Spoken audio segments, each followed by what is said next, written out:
যখন তোমার নামে কেউ না কেউ মানে সন্দেহের তীর তুলে ধরছে, তখন তুমি কাজের মাত্রা বাড়িয়ে দাও, লয়ালিটি বাড়িয়ে দাও। এটাই তোমাকে ওই ভুল বুঝাবুঝি থেকে বের করে আনলেও আনতে পারে।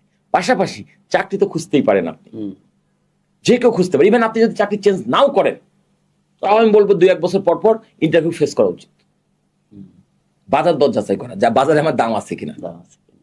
প্রয়োজন আপনি বসকে বলে যান, যদি আজকাল আমাদের বসরা আবার এই চাকরি ইন্টারভিউ দিতে যাচ্ছে এই জিনিসটা পছন্দ করে না, ছুটি তো দেবেই না। যদি কোনো হয় টের পেয়ে আপনি যাবেন, তাহলে ওই দিন আপনি আটকায় ফেলবে। কাজ দিয়ে আমি বলি ভাই, এটা বসরা ভুল করে, বোকামি করে। কোনো বস যদি টের পায় যে তার সাবঅর্ডিনেট ইন্টারভিউ দিতে যাচ্ছে কোথাও, তাকে উৎসাহ দেওয়া উচিত, গাইড করা উচিত, যা বাবা যা, তুই ইন্টারভিউ দিয়াই।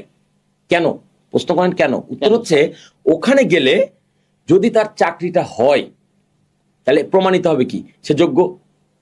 তখন আমি চেষ্টা করব তাকে রাখতে, যদি আমারও প্রয়োজন থাকে, অথবা তার জায়গা পথ দেখিয়ে দিলাম।